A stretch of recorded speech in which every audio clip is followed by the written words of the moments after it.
ಮೊದಲನೇದಾಗಿ ಭಾರತೀಯ ಜನತಾ ಪಕ್ಷದಲ್ಲಿ ನಾನು ಪಾರ್ಲಿಮೆಂಟ್ ಚುನಾವಣೆಗೆ ಒಂದು ತಿಂಗಳ ಮುಂಚೆನೇ ಸೇರ್ಪಡೆಯಾಗಿ KRPP ಪಕ್ಷವನ್ನು ನಾನು ಮರ್ಜ್ ಮಾಡಿರೋದು ತಮಗೆಲ್ಲ ಕೂಡ ಗೊತ್ತಿರುವಂಥದ್ದು. ಕೇವಲ 30 ದಿವಸಗಳು ಇದ್ದಿದ್ದ ಸಮಯ ನನಗೆ. ಅದರಲ್ಲೂ ಕೂಡ ಇಡೀ ರಾಜ್ಯಾದ್ಯಂತ 18 ಪಾರ್ಲಿಮೆಂಟ್ಗಳಲ್ಲಿ ನಾನು ಪ್ರಚಾರ ಮಾಡಿರೋಂಥದ್ದು. ಬಳ್ಳಾರಿಗೆ ಹೋಗಿ ಪ್ರಚಾರ ಮಾಡೋದಕ್ಕೆ ಅವಕಾಶ ಇಲ್ಲದೆ ಇರುವಂಥದ್ದು ಇಡೀ ಜಗತ್ತಿಗೆ ಗೊತ್ತಿರುವಂಥ ಒಂದು ವಿಚಾರ. ಬಳ್ಳಾರಿಗೆ ಬಿಟ್ಟು ಇಡೀ ರಾಜ್ಯದಲ್ಲಿ ಎಲ್ಲ ಕಡೆ ಓಡಾಡೋದಕ್ಕೆ ನನಗೆ ಅವಕಾಶ ಇತ್ತು. ಕೇವಲ ಕೋರ್ಟ್ ನಿರ್ಬಂಧ ಇರುವಂಥ ಸಂದರ್ಭದಲ್ಲಿ ಇವತ್ತು ನಾನು ಬಳ್ಳಾರಿಗೆ ಸುಪ್ರೀಂ ಕೋರ್ಟ್ ಅನುಮತಿ ಕೊಟ್ಟು ಹೋದ ತಕ್ಷಣ ಸೊಂಡೂರು ಉಪಚುನಾವಣೆ ಬಂದಿರುವಂಥದ್ದು. ಆ ಸೊಂಡೂರು ಉಪಚುನಾವಣೆ ಸಂದರ್ಭದಲ್ಲಿ ಪಕ್ಷದ ಹಿರಿಯರು ಟಿಕೆಟ್ ವಿಚಾರದಲ್ಲಿ ನನ್ನ ಜೊತೆ ಮಾತಾಡುವಂಥ ಸಂದರ್ಭದಲ್ಲಿ ಪಕ್ಷದ ನಾಯಕರುಗಳಾದ ಸನ್ಮಾನ್ಯ ವಿಜೇಂದ್ರ ಅವರಿಗೆ ಮತ್ತು ಡೆಲ್ಲಿ ನಾಯಕರುಗಳೆಲ್ಲರೂ ಕೂಡ ಯಾರೇ ನನಗೆ ಕರೆ ಮಾಡಿದರೂ ಕೂಡ ನಾನು ಹೇಳಿದ್ದು ಒಂದೇ ಒಂದು ಮಾತು, ಪಕ್ಷ ಯಾರಿಗೇ ಟಿಕೆಟ್ ಕೊಟ್ಟರೂ ಕೂಡ ಅವ್ರ ಪರವಾಗಿ ಒಬ್ಬ ಸಾಮಾನ್ಯ ಕಾರ್ಯಕರ್ತನಾಗಿ ಪಕ್ಷಕ್ಕೋಸ್ಕರ ನಾನು ದುಡಿತೀನಿ, ಪಕ್ಷಕ್ಕೋಸ್ಕರ ಗೆಲ್ಲಿಸೋದಕ್ಕೆ ಪ್ರಾಮಾಣಿಕ ಪ್ರಯತ್ನ ನಾನು ಮಾಡ್ತೀನಿ ಅಂತೇಳಿ ಹೇಳಿದ್ದು. ಹಾಗಾಗಿ ಬಂಗಾರು ಹನುಮಂತು ವಿಷಯದಲ್ಲಿ ಟಿಕೆಟನ್ನು ಜನಾರ್ದನ್ ರೆಡ್ಡಿ ಅವರು ಇಸ್ಕೊಟ್ರು ಅನ್ನೋಂಥದ್ದು ಅಲ್ಲ. ಅದು ST ರಿಸರ್ವೇಷನ್ ಸೀಟ್ ಇತ್ತು, ಯಾರೋ ಒಬ್ಬ STಗೆ ಕೊಡಬೇಕಾಗಿತ್ತು. ಪಕ್ಷ ಬಂಗಾರು ಹನುಮಂತು ಅವ್ರಿಗೆ ಟಿಕೆಟ್ ಕೊಡಬೇಕು ಅಂತೇಳಿ ತೀರ್ಮಾನ ಮಾಡಿ, ನೀವು ಅಲ್ಲೇ ಸೊಂಡೂರಲ್ಲಿದ್ದು ಕೆಲಸ ಮಾಡಿ, ಪಕ್ಷಕ್ಕೋಸ್ಕರ ಕೆಲಸ ಮಾಡಿ ಅಂತೇಳಿ ನನಗೆ ಪಕ್ಷ ಆದೇಶ ಮಾಡಿದಾಗ ನಾನು ಹೋಗಿ ಕೆಲಸ ಮಾಡಿದೆ. ಈ ಒಂದು ಸಂದರ್ಭದಲ್ಲಿ ಅಲ್ಲಿ ಯಾರು ಏನು ಹೇಗೆ ಕೆಲಸ ಮಾಡಿದ್ರು ಅನ್ನೋದಲ್ಲ. ಅಲ್ಲಿ ಸನ್ಮಾನ್ಯ 83 ವಯಸ್ಸು ಇಳಿ ವಯಸ್ಸಲ್ಲಿ ಕೂಡ ಸನ್ಮಾನ್ಯ ಯಡಿಯೂರಪ್ಪ ಅವರು ಅಲ್ಲಿ ಬಂದು ಪ್ರಚಾರ ಮಾಡಿದರು. ನಮ್ಮ ಕರ್ನಾಟಕ ರಾಜ್ಯದ ಬಹುತೇಕ ಎಲ್ಲ ನಾಯಕರುಗಳು ಕೂಡ ಎಲ್ಲ ಹುದ್ದೆಗಳಲ್ಲಿ ಕೂಡ ಅಧಿಕಾರಿ ಇದ್ದಾಗ ಒಳ್ಳೆಯ ಹುದ್ದೆಗಳಲ್ಲಿ ಎಲ್ಲರೂ ಕೂಡ ಬಂದು ಪ್ರಚಾರ ಮಾಡಿದರು. ಅದರಲ್ಲಿ ನನ್ನೊಟ್ಟಿಗೆ ಶ್ರೀರಾಮುಲು ಅವರು ಕೂಡ ಚುನಾವಣಾ ಪ್ರಚಾರ ಪ್ರಾರಂಭ ಆದಮೇಲೆ ಒಂದು 3 ದಿವಸಗಳು ತಡವಾಗಿ ಬಂದರೂ ಕೂಡ 3 ದಿನ ತಡವಾಗಿ ಬಂದರೂ ಕೂಡ ಒಟ್ಟಿಗೆ ಪ್ರಚಾರಕ್ಕೆ ಅವರು ಕೂಡ ಬಂದು ಕೆಲಸ ಮಾಡಿದರು. ಒಂದು ವಿಷಯ ಏನಂತಂದರೆ, ಬೈ ಎಲೆಕ್ಷನ್ನಲ್ಲಿ ಸೋಲು ಯಾಕಾಗಿದೆ ಏನಾಗಿದೆ ಅನ್ನೋದಕ್ಕಿಂತನೂ ನಾನು ಎಲ್ಲಿ ಕೂಡ ಮಾಧ್ಯಮ ಸ್ನೇಹಿತರು ಯಾರೇ ಕೇಳಿದರೂ ಕೂಡ 4 ದಿನಗಳ ಕಾಲ ಈ ರಾಜ್ಯದ ಮುಖ್ಯಮಂತ್ರಿಗಳೇ ಅಲ್ಲಿ ಬಂದು ಕುಂತು ಪಂಚಾಯಿತಿ ಮಟ್ಟದಲ್ಲಿ ಅವರು ಹೋಗಿ ಪ್ರಚಾರ ಮಾಡಿ ಹಣ ಖರ್ಚು ಮಾಡಿ ಅಲ್ಲಿ BJP ಅಭ್ಯರ್ಥಿ ಸೋಲುವಂಥ ಒಂದು ಪರಿಸ್ಥಿತಿ ಬಂತು.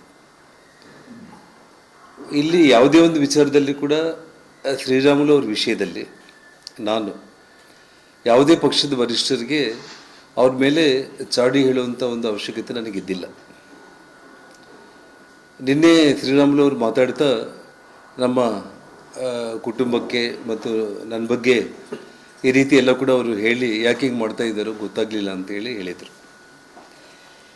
ತಮಗೆಲ್ಲ ಕೂಡ ಗೊತ್ತಿರೋ ವಿಷಯಗಳಾದರೂ ಕೂಡ ಒಂದೇನೆಂದರೆ, ಜನಾರ್ದನ್ ರೆಡ್ಡಿ ಶ್ರೀರಾಮುಲು ಅವ್ರ ಬಗ್ಗೆ ಹೇಗೆ ಏನು ಅನ್ನೋದನ್ನು ಅಖಂಡ ಬಳ್ಳಾರಿ ಜಿಲ್ಲೆ ಜನತೆಗೆ ಗೊತ್ತು. ಬಳ್ಳಾರಿಯಲ್ಲಿ ಪ್ರತಿಯೊಂದು ಮನೆಗೆ ತಾವು ಹೋದರೆ ಮಾಧ್ಯಮ ಸ್ನೇಹಿತರು ಕತೆಗಳಾಗಿ ಏನು ಬಳ್ಳಾರಿಯಲ್ಲಿ ಹೇಗೆ ಶ್ರೀರಾಮುಲು ಅವ್ರನ್ನ ಬೆಳೆಸಿದ್ದು ಜನಾರ್ದನ್ ರೆಡ್ಡಿ ಅನ್ನುವಂಥ ವಿಚಾರಗಳಾಗಿರ್ಬೋದು, ಬಳ್ಳಾರಿ ಜಿಲ್ಲೆ ಸುತ್ತಮುತ್ತಲಿನ ಜಿಲ್ಲೆಗಳಾಗಿರ್ಬೋದು, ಇಡೀ ಕರ್ನಾಟಕದ ಜನತೆಗೆ ಒಂದು ಮಾತಲ್ಲಿ ಹೇಳಬೇಕು ಅಂತಂದರೆ ಯಾವ ರೀತಿ ಏನು ಜನಾರ್ದನ್ ರೆಡ್ಡಿ ಅನ್ನೋ ವಿಷಯ ಗೊತ್ತು. ನನಗೆ ಬಹಳ ನೋವಿನ ಸಂಗತಿ ಅಂತಂದರೆ, ಆ ರೀತಿ ಹೇಳಿಕೆ ಕೊಡುವುದಕ್ಕೆ ಕಾರಣಗಳು ಬಹಳಷ್ಟಿದೆ. ಅದರಲ್ಲಿ 1-2 ವಿಚಾರಗಳನ್ನ ಮಾತ್ರ ನಾನು ನಿಮ್ಮ ಮುಂದೆ ಹೇಳೋದಕ್ಕೆ ನಾನು ಬಯಸ್ತೀನಿ. ಮೊದಲು ಶ್ರೀರಾಮುಲು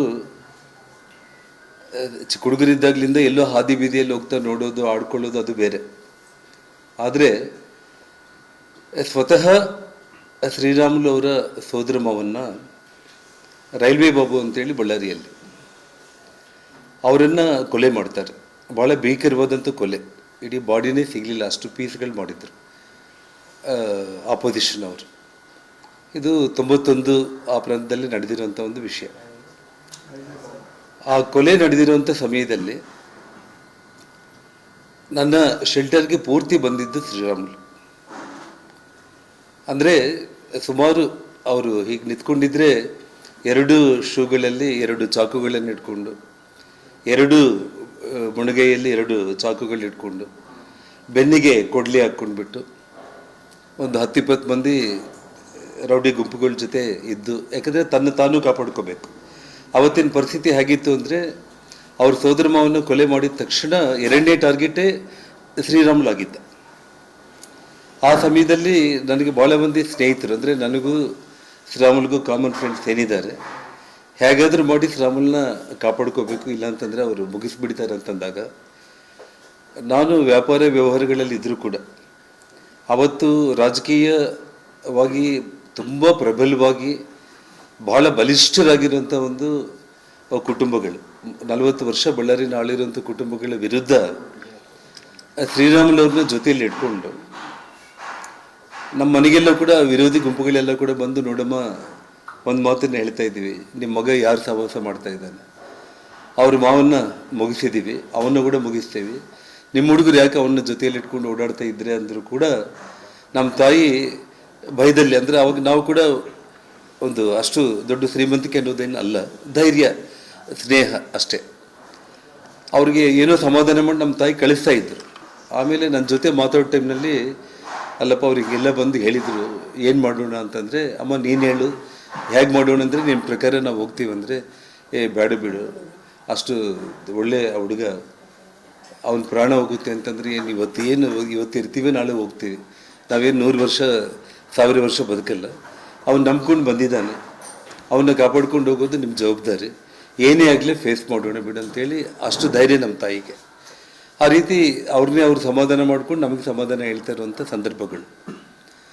ಇವರ ಸೋದರ ಮಾವನ್ನ ಕೊಲೆ ಮಾಡಿರುವಂಥ ವ್ಯಕ್ತಿಗಳು ಯಾರು ಅಂತಂದರೆ, ನಾನು ಶ್ರೀರಾಮುಲು ಮೇಲೆ ಒಂದು ಕೊಲೆ ಆರೋಪ ಬಂದಿತ್ತು, ಒಬ್ಬ ಕಾರ್ಪೊರೇಟರ್ನ ಕೊಲೆ ಮಾಡಿದ್ದ ಅಂತೇಳಿ ಶ್ರೀರಾಮುಲು 2004 ಶ್ರೀರಾಮುಲು MLA ಆದ ತಕ್ಷಣ ಒಂದು ದೊಡ್ಡ ಕೊಲೆ ಆಯಿತು. ಅವನು ಶ್ರೀರಾಮುಲಿಗೆ ಭಾಳ ವಿರೋಧ ಮಾಡ್ತಾ ಇದ್ದ, ಅವನು ಕೊಲೆ ಆಯಿತು. ಆ ಕೊಲೆ ಆರೋಪ ನೇರವಾಗಿ ಶ್ರೀರಾಮುಲು ಮೇಲೆ ಬಂತು. ಆ ಬಂದಾಗ ಕೂಡ ನಾನು ಪ್ರೆಸ್ ಮೀಟ್ ಮಾಡಿದೆ ಜಿಲ್ಲಾ BJP ಅಧ್ಯಕ್ಷನಾಗಿ. ಒಬ್ಬ ರಾಘವೇಂದ್ರ ಅಂತೇಳಿ, ಯಾವುದಮ್ಮ ರಸ್ತೆಯಲ್ಲಿ, ಒಂದು ಮೇನ್ ರಸ್ತೆಯಲ್ಲೇ ಚುನಾವಣೆಯಲ್ಲೇ ಅವನು ತುಂಬ ವಿರೋಧ ಮಾಡಿದ ತಕ್ಷಣ ಚುನಾವಣೆ ಆದ ಒಂದೇ ತಿಂಗಳಿಗೆ ಅವನು ಮರ್ಡರ್ ಆದ. ಅವನು ಮರ್ಡರ್ ಆದರೆ ಆ ಕೊಲೆ ಆರೋಪ ಶ್ರೀರಾಮುಲು ಅವ್ರ ಮೇಲೆ ಬಂತು. ಆ ಬಂದಾಗ ನಾನು ಒಂದು ಪ್ರೆಸ್ ಕಾನ್ಫರೆನ್ಸ್ ಕೂಡ ಮಾಡಿದೆ. ನಾನು ಅಂದರೆ ಅವರು ದಿವಾಕರ್ ಬಾಬು ಅವರ ಬ್ಯಾಕ್ಗ್ರೌಂಡ್ ಎಲ್ಲ ಹೇಳ್ಕೊತ, ಇಡೀ ನಿಮ್ಮ ಇತಿಹಾಸದಲ್ಲೇ ನೀವು ಎಷ್ಟೆಲ್ಲ ಕೊಲೆಗಳು ಮಾಡ್ತಾ ಬಂದಿದ್ದೀರಿ, ಅದರಲ್ಲಿ ಶ್ರೀರಾಮುಲು ಅವರು ಸೋದರ ಮಾವನ್ನು ಕೂಡ ನೀವು ಕೊಲೆ ಮಾಡಿರುವಂಥದ್ದನ್ನು ಮಾತನ್ನು ಹೇಳಿದೆ. ಅದು ಡಿಫಾರ್ಮೇಷನ್ ಕೇಸು ಹಾಕಿದ್ರು. ಆ ಕೇಸು ಸುಮಾರು ಅಂದರೆ 20 ವರ್ಷಗಳ ನಂತರ ಮೊನ್ನೆ ಕೋರ್ಟಲ್ಲಿ ಕ್ಲೋಸ್ ಆಯಿತು, ಮತ್ತು ಅದ್ರ ಮೇಲೆ ಅವರು ಹೈಕೋರ್ಟ್ ಕೂಡ ಹೋಗಿದ್ದಾರೆ. ಆ ಕೊಲೆಗೆ ಫೈನಾನ್ಸ್ ಮಾಡಿದ್ದು ಸೂರ್ಯನಾರಾಯಣ ರೆಡ್ಡಿ ಅಂತೇಳಿ. ಈ ವಿಷಯ ನಾನು ಹೇಳುವಂಥದ್ದಲ್ಲ, ಶ್ರೀರಾಮುಲು ಅವರು ನಮ್ಮ ಮಾವನ್ನು ಕೊಲೆ ಮಾಡಿಸಿದ್ದು ದಿವಾಕರ್ ಬಾಬು ಅವರು, ನಾರಾಯಣ ರೆಡ್ಡಿ ಅವರು ಸೇರಿ ಸಂಪೂರ್ಣವಾಗಿ ಹಣ ಒದಗಿಸಿದ್ದು ಸೂರ್ಯನಾರಾಯಣ ರೆಡ್ಡಿ. ಇವತ್ತು ಅವರೆಲ್ಲ ಕಾಂಗ್ರೆಸ್ ಪಕ್ಷದಲ್ಲಿದ್ದಾರೆ.